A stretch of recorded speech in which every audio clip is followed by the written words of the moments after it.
The students were excitedly discussing a video uploading platform where users could post self-shot videos, and when the video garnered a large view count, they could earn a lot of money. They then began to wonder what type of footage would generate the most views. Each of them had their own opinion, ranging from the emotional type or the type that would make viewers cry. Another argued that comedy footage would garner the most views, while another student suggested that dancing and singing videos might attract a large number of views. One of the students argued that none of the footage the girls mentioned would be popular and widely viewed. Because of this, she was then asked what kind of footage the girl in question would post. The girl confidently, and with a beaming smile, answered that the type of video she would post and gain a high view count would be H and violent footage. This story begins when a high school boy named Machiya Tomohiro was in the film research club room he joined. At that time, the topic of their conversation was about what makes a film the best, especially the most exciting film. They think that the big-name science fiction films are made with the best technology available, but besides that, the action film starring the best action, and the suspense horror film made with care by the strongest staff. Everyone there was expressing their opinions, and when Machiya was asked and was about to express his opinion, someone came to deliver a message that there was a girl who wanted to meet Machiya. Machiya was a little surprised when he found out that there was a girl who wanted to meet him. He then immediately went to fulfill the summons. Machiya was now facing his senior named Mashiro Mai. He asked why Mashiro was looking for him, and why the girl was currently only wearing a swimsuit. Mashiro's appearance was still in a swimsuit because the girl had just finished her club activities, but wanted to immediately finish her business with Machiya. The girl wanted to know if Machiya, as a member of the film club, had a camera, and indeed, Machiya was one of those in charge of filming. After all, Machiya had a camera. Mashiro looked pleased. The girl's intention in asking was because she wanted Machiya to film her with that camera in his hand. Hearing this request, Machiya then realized that he had never seen a film that was the best, the most exciting before now, especially before Machiya met Mashiro. At that moment, Machiya began filming Mashiro's swimming activities, and when he was finished, he felt he might have filmed something good. Mashiro came to check the results from close up, even too close for Machiya. The girl seemed quite satisfied with the results of the filming done by Machiya. Therefore, starting tomorrow, Mashiro entrusted the next 2 days to Machiya. Machiya was a little confused as to why the girl chose him over the other filming club members. According to Machiya, there were many options in the filming club, and anybody could do this kind of filming. Mashiro didn't immediately want to answer directly why she chose Machiya to film her project. The girl only answered that if Machiya completed the 2 days of filming, then Mashiro would give her an answer. That was the beginning of Machiya's involvement with Mashiro Mai. There were 2 conditions that Machiya had to obey. Be responsible for filming within these 2 days and don't stop filming, no matter what happens. On the first day of filming, Mashiro greeted Machiya in the morning. This signaled the start of filming, and Machiya had to start filming. The first scene was when Mashiro was going to school. Mashiro was going to meet her friends. Mashiro seemed very close to her female friends and vice versa. The 2 girls, who were Mashiro's friends, were then surprised why a man was filming them. Mashiro then explained a little that Machiya's presence there was solely to film Mashiro, and the camera would only be focused on Mashiro. After that, their activities continued as usual. Even during class and break, Machiya was there to film Mashiro. When school was over, it was time for the club session. Even though it was supposed to be a day off for club activities, they still ended up in the swimming club room. Because it was a day off, no one was in the club room except Machiya and Mashiro. Machiya then had to film Mashiro even though it was in the changing room. Machiya looked a little nervous, and Mashiro even noticed that. It was normal for Machiya because it was his first time filming a girl changing clothes. However, Mashiro turned out to be playing a prank on Machiya. The girl was already wearing a swimsuit underneath her uniform. After changing, Mashiro entered the swimming pool, and the recording in the swimming pool began. Suddenly, in the middle of their activity, Mashiro felt she had to go to the toilet immediately. According to the terms and conditions that had been agreed upon, Machiya had to go into the toilet tea. Machiya was forced to go in and continue the filming process, even though, honestly, he was confused about which direction to look. He then remembered and became curious about how the girls go to the toilet in swimsuits like the one Mashiro was wearing right now. Mashiro explained that some girls might choose to take off their swimsuits entirely, but competitive swimsuits are very tight and cling to the body like the one Mashiro was wearing. Mashiro had her way, namely by pulling it open a little in the part that covered her sensitive area, so that there was a gap for her to look out. Mashiro quickly finished her business. After finishing, she apologized to Machia for showing him something dirty. After using the restroom and finishing filming at the pool, Mashiro was about to change clothes and go home. However, it turned out that the girl hadn't prepared a change of underwear for that day. Mashiro ended up wearing her wet swimsuit underneath her uniform. It was clear that Mashiro was wearing wet clothes, and it was visible to everyone, including Machia. Their filming even continued until they arrived in front of Mashiro's apartment. Machia had time to excuse himself to go home, but was stopped by Mashiro. Machia still had to continue his task. After all, Mashiro lived alone without anyone in her apartment. Like it or not, Machia finally continued his filming. Mashiro usually would have dinner immediately when she arrived home, but because her condition at that time was uncomfortable with what she was wearing, Mashiro decided to take a shower first. Machia still had to record. Starting from when Mashiro took off her clothes, even when Mashiro was naked and only covered in soap suds, was still filmed. The bath session was over. Mashiro immediately put on an apron and cooked dinner even though there was no clothing covering her body under the apron. After cooking, Mashiro served food for herself and Machia to eat. After eating, they went to bed. Even though they didn't have school the next day, they still needed rest because they would still be filming outside. Machia was also allowed to sleep in the middle of filming as long as the camera remained in recording mode. Mashiro fell asleep first. A few hours passed, and seeing her sound asleep with her pajamas pulled up made Machia tempted to do something. However, just as his hand was about to reach for her assets, Machia decided against it and returned to his filming position. This continued until morning, Machia staying awake to ensure the footage met his expectations. Mashiro was shocked when she woke up. She saw and guessed what had happened, as Machia had stayed up filming all night and hadn't done anything to her sleeping self. Mashiro expressed her love and appreciation for Machia, a man who kept his promises. She became even more confident in entrusting the second day of filming to Machia. The second day was the real day Mashiro had been waiting for. That day, Mashiro introduced a man to Machia. The man was Yamamoto from Class C. Mashiro also introduced Machia to Yamamoto, and to Mashiro's surprise, Yamamoto had already known Machia. Mashiro assumed their relationship was friendship, and this was further strengthened by Yamamoto's testimony that the young man and Machia had been good friends since their first year.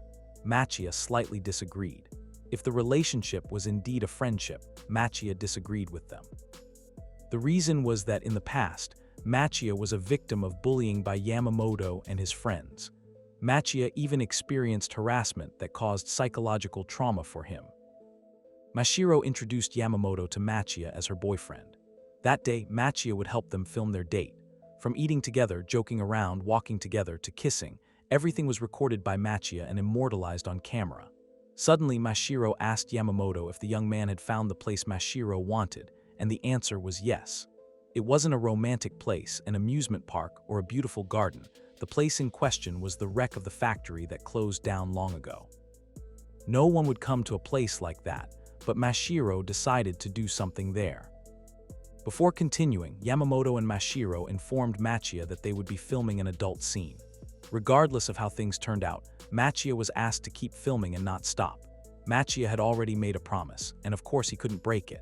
Early in the recording, as Yamamoto began undressing Mashiro, he remarked on how perverted she was for wanting to be filmed while engaging in adult activities. Mashiro didn't deny it. Instead, she confirmed that she was indeed a pervert. The two began to make out. Yamamoto's hands couldn't stay still and began to explore every inch of his girl's body. Machia watched in detail through his camera. How Yamamoto's hands reached for Mashiro's assets, how Mashiro's hot expression when her sensitive parts began to be touched by Yamamoto. As fingers, all of that was witnessed by Machia with his own eyes through the lens. Honestly, he also wondered what exactly the two people in front of him were doing. A lowly scene where the girl began to spread her legs so that the young man could enter easily. Yamamoto seemed so happy to get access from Mashiro to come inside her. Machia began to be confused. Why did he have to do that? Why did he have to be there? And why did he have to film something boring that was happening in front of his eyes? Just as Machia was thinking that, a splatter of blood suddenly flew across his face and onto the camera. Part of Yamamoto's head appeared to have been injured. Mashiro smiled, holding a bat in her hand which was covered in Yamamoto's red liquid. Everyone looked confused except Mashiro. Before anyone could get an explanation, Mashiro swung the bat back at Yamamoto. The injured young man collapsed. He screamed for Machia to stop standing still and help him. Machia remained silent as Mashiro got up and continued to hit Yamamoto. Yamamoto continued to scream, whimpering for help, but no one came to save him. Soon the screams and groans were no longer heard. The scene was covered in splashes everywhere. Mashiro was also covered in splashes. The girl turned around cheerfully and asked Machia if he had filmed the scene, and Machia calmly but still looking stunned, replied that he had filmed it beautifully. Mashiro was very satisfied, and because of that, the next project was also given to Machia. From that incident, it seemed something had awakened within Machia.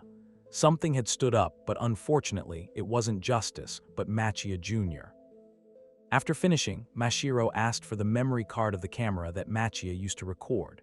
The girl also asked Machia to stay still and not move for a moment. In just a split second, Machia's first kiss was stolen by a girl who was none other than Mashiro Mai, the most beautiful girl in school and the ace of the swimming club. Even when kissing Machia, Mashiro was naked. Anyone would think that it's the stupid, predictable unfolding of a teenage romance movie. However, Machia's first kiss didn't taste like sour sweet lemon like in the drama. The taste he tasted was the taste of the Yamamoto thing. While Machia was silent, Mashiro looked refreshed thanks to the kiss. After that incident, his days passed as usual, except that Machia continued to be haunted by nightmares. He fell asleep in the middle of a film club activity and suddenly woke up, scared because the dream he had was very traumatic. The people around him were shocked to see Machia fall because he woke up. Machia immediately explained that he had been having trouble sleeping lately. The president and director of the film club, Aoshima Sanagi, stepped forward and responded that Machia should have told her about his condition. Machia was considered an important asset to the film club because he was a videographer. For Aoshima, it would be better if the club members could back up and help each other. This was also agreed by Mizuno Saki, an artist in the film club. Aoshima suddenly closed the club activities that day, earlier than usual, and made the others wonder. The reason why the club activities ended early was that their school had been involved in an incident. Hearing that stunned Machia. All the students were dismissed early. Machia seemed to be under a lot of pressure. Mizuno noticed this, asking about Machia's condition. Mizuno noticed that Machia's expression had changed after hearing Aoshima's words.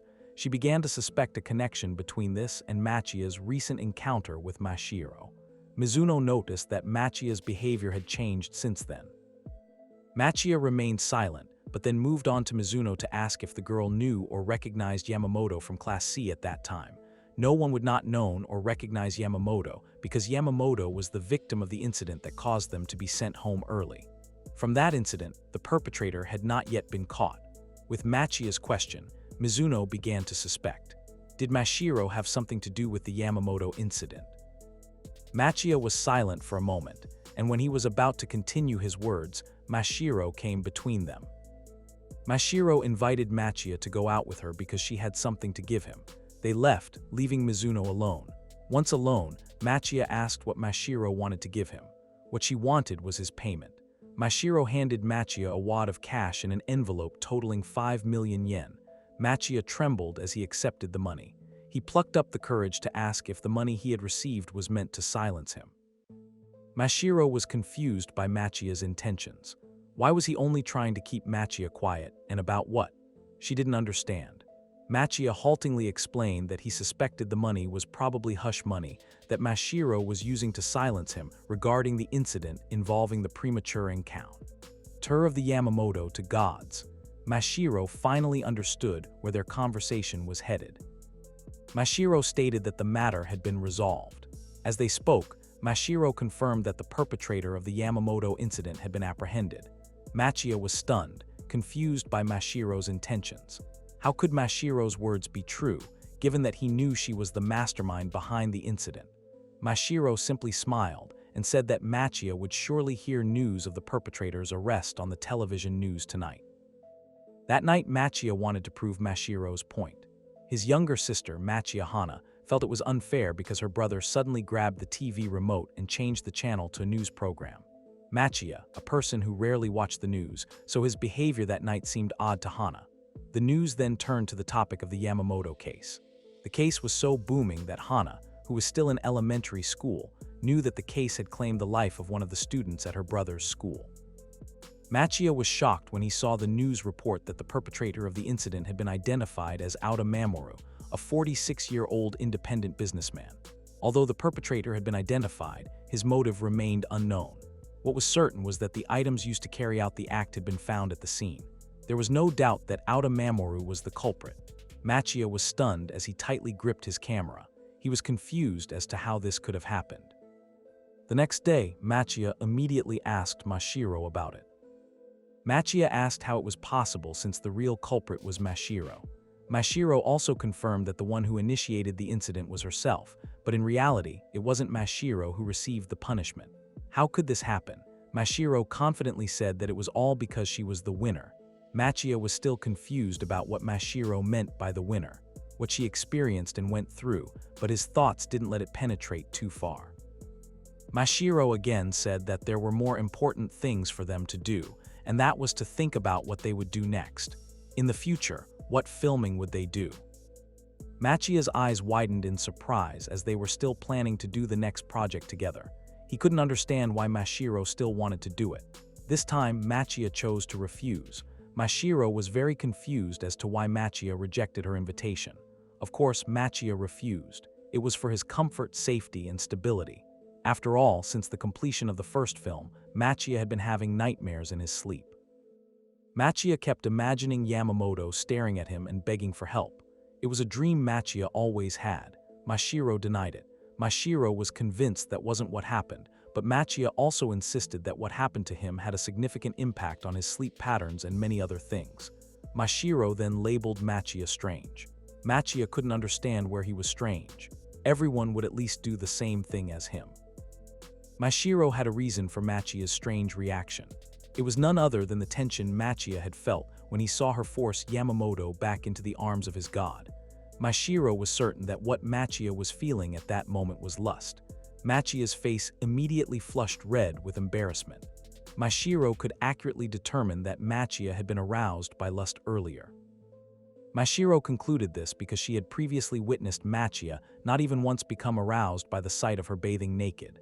From there, she was convinced that Machia was also a perverted weirdo, just like Mashiro. Machia denied this and was convinced that she wasn't like Mashiro. She wasn't a kinky pervert like Mashiro. Machia's previous reaction was purely due to the situation, not to Machia's character. Mashiro denied it. She admitted she was a pervert, but she refused to be labeled a kinky woman. Machia was shocked and confused. The reason he could call her that was because of his suspicions about her. He had seen her remain calm even when doing inappropriate things in front of the camera. Machia was convinced it was because she was used to it. Mashiro explained with a trembling voice that she hadn't done it calmly. She was also quite embarrassed, and her embarrassment might have killed her. However, she had tested on the first day whether Machia would continue filming or stop. The second day was the most important proof. Mashiro realized and admitted that she had indeed let Yamamoto kiss her, but Yamamoto hadn't taken her virginity. Mashiro admitted that she was still a virgin. She even dared to prove it to Machia. She didn't mind if Machia wanted to check it. Even if Machia wanted to record it, Mashiro didn't mind. Mashiro didn't regret it if Machia was the one who took her virginity. In this situation, Mashiro was also on her first date with Yamamoto. The kiss Machia recorded was also Mashiro's arrestee, and it was an unpleasant experience for Mashiro. That's why, after sending Yamamoto to God, Mashiro immediately kissed Machia. Mashiro also told Machia that the young man now had no right to reject Mashiro. Machia had already become part of the game. If Machia, who had been participating, suddenly quit the game, he would practically be the loser. Machia fell silent. He dared to ask what would happen to him if he were to become the loser. Generally speaking, There would be many consequences of various kinds, but one thing was for sure: Machia's life would be taken from him. Machia wondered if that meant he would end up like Yamamoto.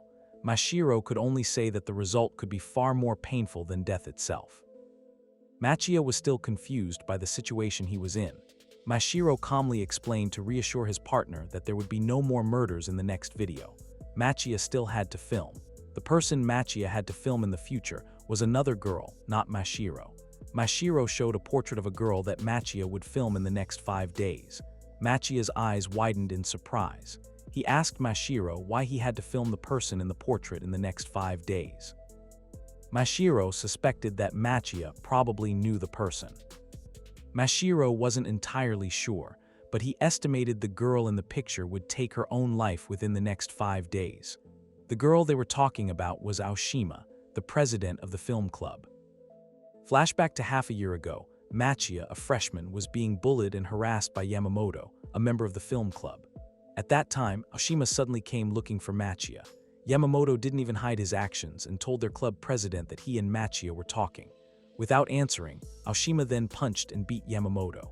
Only after Yamamoto was knocked out did Aoshima turn to Machia and praise the young man for the quality of Machia's recording. Aoshima offered Machia the chance to join the film club. Since then, Aoshima, the club's president and director, has become a symbol of strength for Machia. That's why Machia was so surprised when Mashiro told him that their next project would be to film Aoshima, who would return to God on her own. From Machia's perspective, Aoshima is a strong girl, the exact opposite of someone who would commit suicide. However, Mashiro was also confident in what she said. She continued, explaining that Machia's task was to film Aoshima for 3 days. This was done because Machia was the cameraman. Machia could only comply. He immediately went and told Aoshima that he wanted to film her for 3 full days, claiming he wanted to make a documentary. He wanted to practice for it, so he had high hopes that Aoshima would grant his request. Aoshima was a little confused. She wondered if perhaps what had made Machia so worried and gloomy all this time was his worry about the future. Machia confirmed Aoshima's suspicions. Aoshima allowed Machia to film. Aoshima felt she had to, as she was the one who told Machia to tell her if something was wrong. Hearing Aoshima's positive response made Machia quite relieved. Aoshima herself was reminded of something about filming a documentary about a director in the process of filmmaking that's a little like director Miyazaki. Enough joking, Aoshima said when Machia started filming. The young man said that filming would begin the day after tomorrow. Aoshima was quite surprised, but Machia was confused by Aoshima's behavior. The girl then reminded Machia, who seemed to have completely forgotten that the time Machia mentioned was the same time the film club camp was held to make a film. They were going to the sea, so Aoshima thought maybe Machia wanted to film her in a swimsuit or something. Machia immediately denied it. He had no such intention at all. Aoshima didn't care because she had already agreed to Machia's request. The girl only asked him to film it beautifully from beginning to end. On the day of departure, everyone had to gather at the agreed meeting point. Machia was there, ready with a camera in his hand. Aoshima also seemed ready, although based on his confession, he was a little nervous. Another club member who had a position as an actor named Miyazawa Goro was quite amazed by Machia's determination to film Aoshima. The second year asked Machia if he could share the results of his filming with him later, but Machia refused, even though it was quite difficult to do so. One by one, the club members began to arrive, such as Takabayashi Yaojo and Mizuno Saki. The others were Higuchi Shinichi, Taniguchi Satoru, Aotomo Katsuji, and Yamada Miyako as their makeup artist. There was still one helper they were waiting for. Machia was quite confused because he knew all the club members were already there. How surprised he and Miyazawa were when they found out that the helper who came with them was Mashiro. Aoshima said that this time they would be doing a scene at sea. However, because the type of scene required the actor to wear swimsuits, not many people wanted to participate. Therefore, Aoshima had asked Mashiro, and after that they agreed, and Mashiro was willing to help. The reason why Aoshima could be sure that Mashiro would be willing to help was because she thought the girl was a friend of Machia, but this thought was immediately denied by Mashiro herself, who said that she and Machia were a couple. This statement then surprised almost everyone. Even Machia was not alone, who did not know that Mashiro would use an alibi as a couple. They arrived at the location and began filming. The view was quite good and the seaside pool hadn't opened yet, and there weren't many people, making it the perfect opportunity to film their outdoor scene. The girls began changing into swimsuits. Aoshima did too, but first she wrapped her jacket around herself. To suit the atmosphere and following her colleague's advice, Aoshima removed her jacket and revealed her curves in a bikini. Her appearance caught the attention of the captivated young men. Mashiro also appeared in a seductive swimsuit. Their appearance certainly made the men feel hot. Mizuno remained unmoved. Mizuno seemed shy. She was still wearing her jacket before Aoshima called her, because filming was about to begin. When filming began, Mizuno took off her jacket and walked confidently. Aoshima was amazed and praised how Mizuno could appear so different in front of the camera and behind it. She seemed very professional and could distinguish between when she should focus on acting and when she could truly be herself. The video shoot with actors Mizuno and Mashiro went quite smoothly. Both girls seemed to be able to express what was asked well. When they were finished, Aoshima told Mizuno that she could now cover herself. Mizuno was initially confused by the director's words, but when she looked down at her own body, she realized that what had previously been covering her assets was now lying on the ground, leaving her precious assets exposed. Mizuno reflexively fell to the ground while covering her assets with her hands, while Aoshima tried to explain that he couldn't afford to pause the filming process when Mizuno seemed so immersed in her acting earlier. The shooting angle had been changed and only showed the shoulders up, so that Mizuno's assets weren't included in the camera.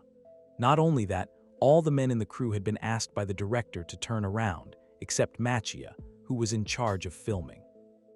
Mizuno looked very panicked and tried to grab what had slipped from her, but her panic made her awkward, and she ended up falling on Machia with her assets pressing right on the young man's face. The filming process was complete, and it was time for them to play and relax. While the others joked and frolicked on the beach, Machia and Mashiro sat aside to talk. Machia still couldn't believe that Aoshima would return to God's lap independently in the next few days. Aoshima's expression was very lively and cheerful. Mashiro then responded that regarding this matter, whether a person could really be judged by their expression alone, and with this response, Machia paused for a moment, and then answered that indeed humans cannot be judged 100% by the expression they show. Mashiro gave an example of how, like herself, someone could suspect that a beautiful girl like her was the one who had committed such a cruel act against Yamamoto. Machia couldn't answer this question, confirming the assumption that no one knows what's inside another person's mind. Mashiro brought up again the story of her saying that Aoshima would pass away in the next few days. That's not something that's been decided. So then, even if it's before that time, there is a possibility she will commit to killing herself. So if Machia looks away, leave Aoshima alone, then Aoshima might do it. Hearing this made Machia want to confirm whether the incident hadn't been decided 100%, and this was confirmed by Mashiro. With this answer, Machia then decided to film so that the incident could not happen. Machia decided to follow Aoshima wherever and whenever the girl went. Machia went to meet Aoshima and told the girl honestly that from now on, he would continue to follow Aoshima wherever and whenever the girl went. Aoshima was quite confused and wondered whether this action was really necessary for the sake of Machia's documentary. The young man strongly agreed. Aoshima was silent and thought for a moment, even though the decision was quite difficult to take, because the girl had promised Machia in the end, Machia was allowed. However, one message from Aoshima to Machia was don't film any of the important places. Aoshima took off her yukata and prepared to enter the onsen. While bathing, she chatted by asking what Machia's main goal was. Machia was confused about how to answer the question. Aoshima explained again so that Machia could answer more ease. Wiley, the girl understood that Machia was very serious about what he was doing, but your worries were also truly based on facts. Aoshima guessed that what sparked Machia's change was not about his future worries, but there was one thing that could attract Machia, who was initially very introverted, to change 180 degrees. Aoshima forced Machia to answer her question because in that place, there would be no one else to listen, and that's why Aoshima deliberately brought Machia into the onsen. Machia then told the truth about what would happen to Aoshima in the next few days. Aoshima was silent for a moment when she heard Machia's words, but then she burst out laughing. Machia then asked Aoshima to laugh about it because something he had just said came from someone whose actions could not be laughed at all. Aoshima remained silent. She then explained that it was true that if she said she had no worries, it would be a lie, but all his worries would not lead her to choose to go to the afterlife. Moreover, if it were true according to what Machia said, it was even more impossible because the day the young man was referring to was also an important day for her. That day was the day they completed their film. It was impossible a director couldn't neglect her responsibilities on a day like that. For Aoshima, if Machia believed that his director would do that, Machia's trust would be a great insult to Aoshima. Hearing this, Machia was also very confident that his senpai would not act recklessly to such an extent. Aoshima was quite happy when she heard those words, but there was one more reason why the girl would never do such a thing. Indeed, sometimes there were moments and times when the pressure in her life was so great that the girl thought about doing something up, but something had changed her. Aoshima had found her lover. Her meeting with that person had changed Aoshima's life.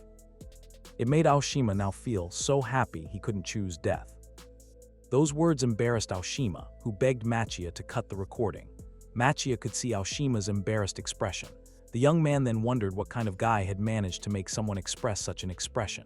Machia, curious, then asked what kind of person had changed Aoshima's life. The girl simply said that Machia knew. With a clue like that, Machia guessed that the person might be one of the men in the film club. Aoshima didn't want to be probed any further, so she chose to leave the onsen. Before leaving, she spoke to Machia. She said she'd never commit suicide, but if it were the other way around, Aoshima would also consider it. If something threatened her happiness, Aoshima wouldn't hesitate to eliminate it. Aoshima Sanagi is a strong, beautiful woman, but she is said to be passing on to the afterlife the day after tomorrow. This is what Mashiro Mai told him. Of course, Machia doesn't believe it. Someone like Aoshima who helped him would never act rashly. This is even strongly denied by Aoshima herself. Aoshima, who has a lover, no longer has the option to pass on. Machia began to think about Aoshima's lover. The only clues he had were his fellow film club members. Everyone could potentially be Aoshima's love interest. Starting with Takabayashi, although their personalities were very different, he was the deputy director. He was Aoshima's right-hand man. Miyazawa Goro also had potential. Miyazawa was quite handsome and even had feelings for Aoshima. The other three people were unimaginable to Machia. However, from that thought, he remembered Hikuchi. He wondered where Hikuchi was because he hadn't seen him at all. Shortly afterward, they heard that Hikuchi had been found passed away in an unnatural and gruesome state. Another high school student had been found murdered. From Hikuchi's body, it was clear that the man had been killed the night before. Seeing Hikuchi's body being carried away, Machia was about to stand by with his camera, but Aoshima stopped him. Aoshima judged Machia's actions by saying that it was excessive. Machia was shocked, especially when he saw Aoshima's expression filled with tears. Machia realized that his actions were indeed excessive, but he thought that Aoshima crying was unusual. This situation made Machia assume that Hikuchi was Aoshima's lover or someone she loved. They were each questioned by the police about Hikuchi's disappearance. Aoshima and Machia were finished. They had also finished filming. It would have made for a great film, but still, one of their colleagues would never return to them. Machia suddenly dared to ask if Hikuchi was possibly Aoshima's lover or someone she loved. Aoshima paused and apologized. She then asked Machia to stop filming her. Aoshima felt unable to continue. From this response, Machia became even more convinced that Hikuchi was Aoshima's lover. But suddenly Mashiro appears between the two. She tells them they can't stop filming. Mashiro reminds Machia that his Goa. Ellen filming Aoshima is to save her. Aoshima trembles, but she can't argue. She has no choice but to keep capturing Aoshima's moments, especially when she's at her lowest and weakest point. Aoshima got up and slapped Mashiro. She finally knew that Mashiro was the one who had poisoned Machia with baseless rumors. Mashiro just kept quiet and smiled. Aoshima then said loudly to Mashiro that she would never kill herself. No matter what the situation, she would not.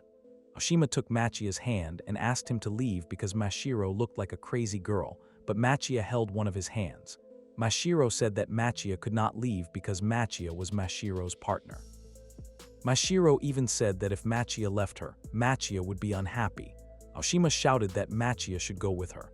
Mashiro argued back because it should be decided by Machia, not anyone else. They demanded an answer from Machia.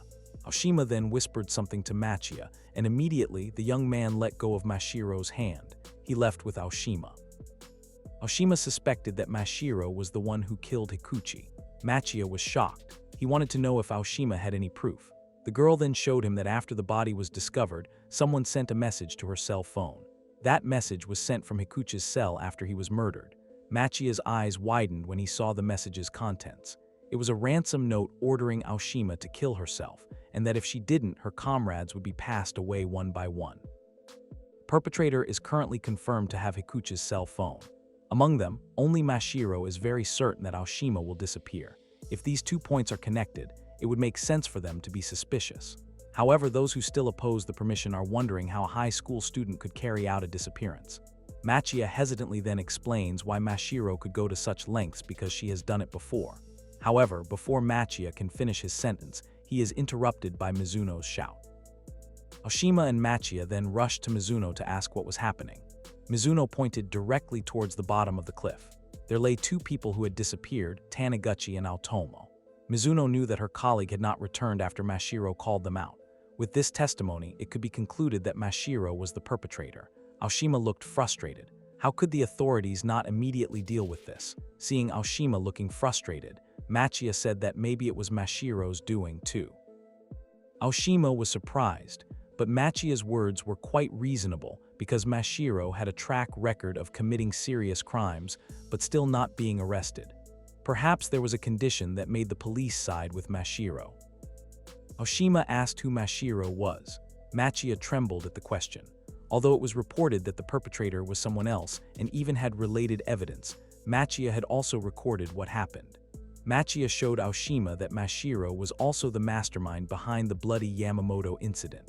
Aoshima was increasingly shocked by how Mashiro could commit a crime, and yet someone else was willing to be a suspect. The police were useless, making Aoshima begin to think that she would have no other choice but to eliminate herself. Machiya rebelled. How could Aoshima resign herself to the fate written by Mashiro? But Aoshima's resignation also made sense. How could he stop the incident when the police, who had authority, seemed to be manipulated? Machiya thought hard for a solution. He then concluded that Mashiro's goal was not for Aoshima to intend to eliminate her, but for Aoshima to eliminate herself. That was the game Mashiro had told Machiya before.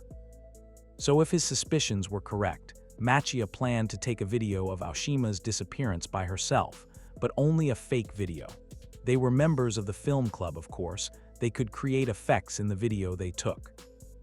Aoshima wasn't sure the plan would work. According to Aoshima, even if Machiya's plan worked and Mashiro stopped her from doing so, if the truth was that Aoshima was still alive, the incident would still happen again. It wouldn't work unless Machiya intended to hide Aoshima for his entire life. Machiya was stunned. He apologized and began to think of another plan. However, Aoshima thought the plan might work if they took it to another place. Machiya didn't understand Aoshima's intentions.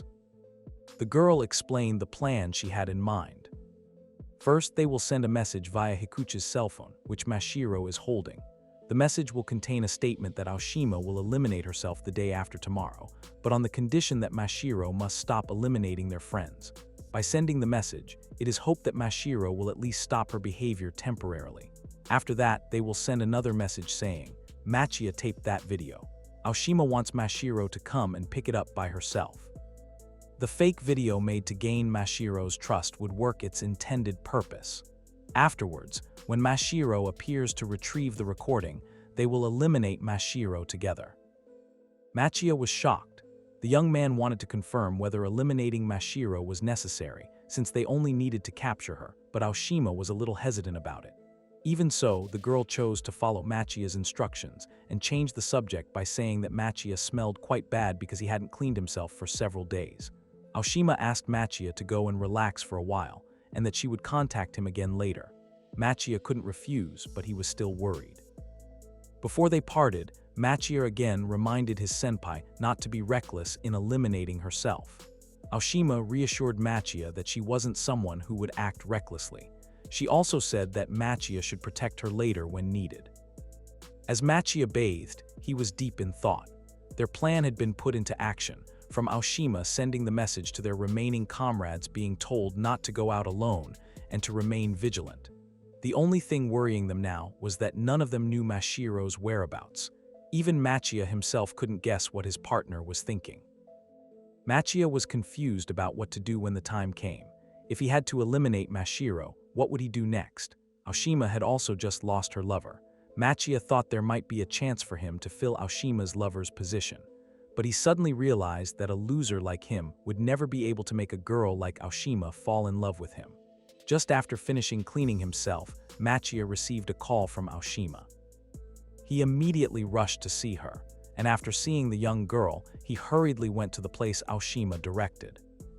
They met. Aoshima said that Mashiro had done everything she could to get her to kill herself. A reply message came to her phone, accompanied by photos and a video. The photo showed Mashiro taking a selfie with 3 other friends who were tied up and apparently being held hostage, while the video itself was more heinous. However, Aoshima wanted Machia to see it for himself. The video showed Mizuno tied up and slowly being forcibly stripped of her clothes by someone else who wasn't clearly shown. Mizuno was being abused, and Aoshima was certain that if they didn't rush to help her, she would be the next victim. Aoshima's hatred for Mashiro deepened. Machia trembled. His stuttering words hinted at his fear. Aoshima then held the young man's hand to reassure them, who were both afraid. Aoshima then made Machia's hand touch her own assets to feel Aoshima's heartbeat. The girl then hugged the confused Machia and sought comfort from a man nearby. Aoshima said that she honestly didn't really like her own behavior at the moment, but she couldn't help it.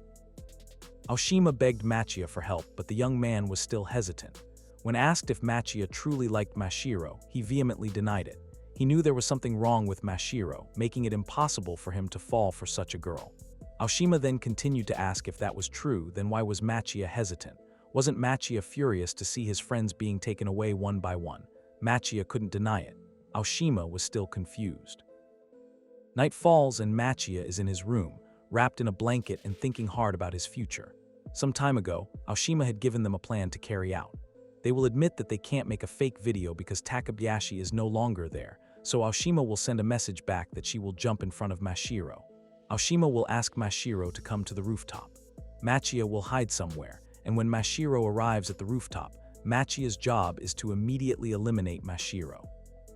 Machia is currently very confused about how he can eliminate Mashiro, whether he will be able to, and he is very worried. On the one hand, he feels there is one thing he forgot. There is a big gap he feels. Machia began to think back to the beginning. Mashiro's words about what will happen at the beginning, and because of that, Machia began filming Aoshima. After that, he found out the fact that Aoshima has a lover, and Higuchi, who was thought to be Aoshima's lover, turned out to be a victim and disappeared. The same thing happened to Taniguchi and Aotomo. Besides the 3 people, the rest of his colleagues have been captured. There is something strange in Machia's mind. He feels that between Mashiro and Aoshima, someone is lying to him.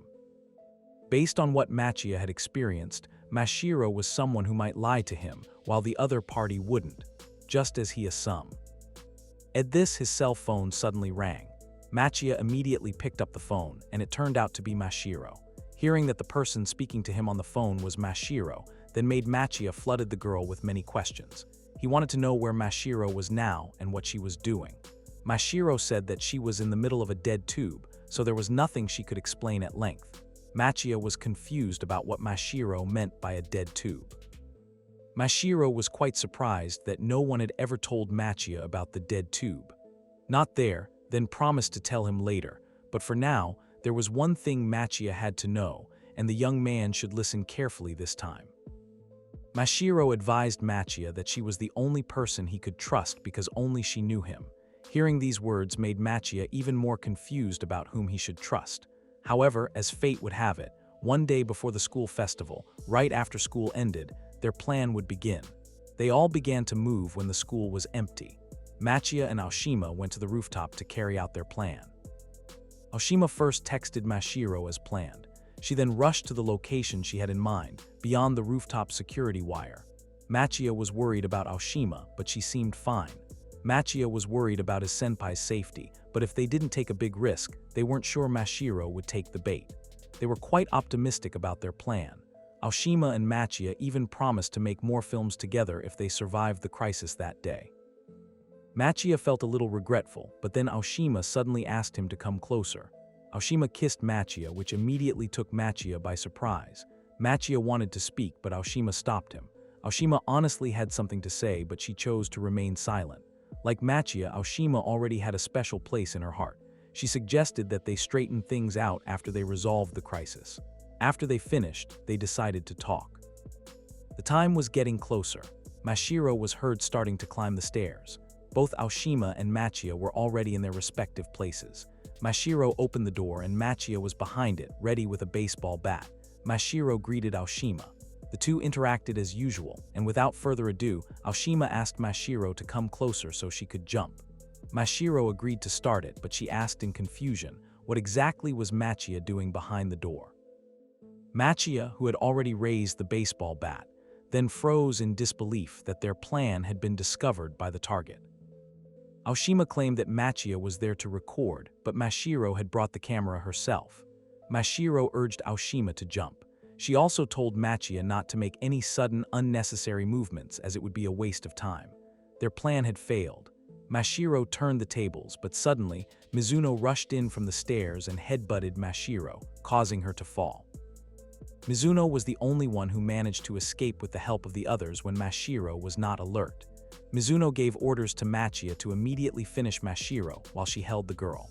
Mashiro was quite unhappy when her entertainment was disturbed and messed up by Mizuno. Mizuno rebelled and said that she hated Mashiro. According to her, Machia was too good a figure for a sick girl like Mashiro. Mashiro did not accept Mizuno's words, so the girl suddenly attacked Mizuno because of unpleasant words about her and Machia. Seeing Mizuno thrown into the wire wall of the rooftop made Machia even more stunned with shock. The vibrations on the wire wall of the muscle barrier due to Mizuno's impact also affected Aoshima, who was on the other side affected, and she lost her balance, so the girl had to fall. Machia immediately looked down and saw a bloodied body lying on the ground. Machia felt down at Aoshima's unavoidable disappearance. Mashiro, on the other hand, seemed delighted, having captured the best scene of Aoshima's fall. Mashiro declared that she and Machia had won this round again. Mizuno burst into tears, unable to accept Aoshima's disappearance. She whimpered, shouting that Aoshima's enemies must be eliminated immediately. She hoped Machia would take on the role, but Mashiro then spoke up, saying that Machia could only shoot movies. Furthermore, Machia was unreliable. Mashiro's words were even confirmed by Machia, who said he was incompetent in anything but filmmaking. That's why he didn't want anyone to rely on him. Machia made movies because he loved them, not because he was confident in his abilities, but despite that, the fact that he knew Aoshima still praised him as an awesome figure. Machia suddenly raised the baseball bat he was holding and smashed it at Mashiro. Mashiro was shocked and confused by Machia's behavior. How could the young man turn against her when Mashiro was his only ally? Machia didn't want to hear anything. For him, his life had become chaotic. After meeting Mashiro, he could no longer find peace. Machia continued to hit Mashiro, hoping she would disappear. Shortly after, Mashiro became silent and motionless. Machia was convinced he had done something cruel, but suddenly, a voice shouted the word "cut." His comrades then appeared before Machia, unharmed. Mizuno rushed over to Takabayashi and Miyazawa. The three of them seemed quite satisfied with the results of their filming. Only Machia seemed confused about what was actually happening. While Machia remained confused, the three of them joked around and discussed the title of their filming that day. Machia then realized that his life had been completely ruined long before he met Mashiro Mai.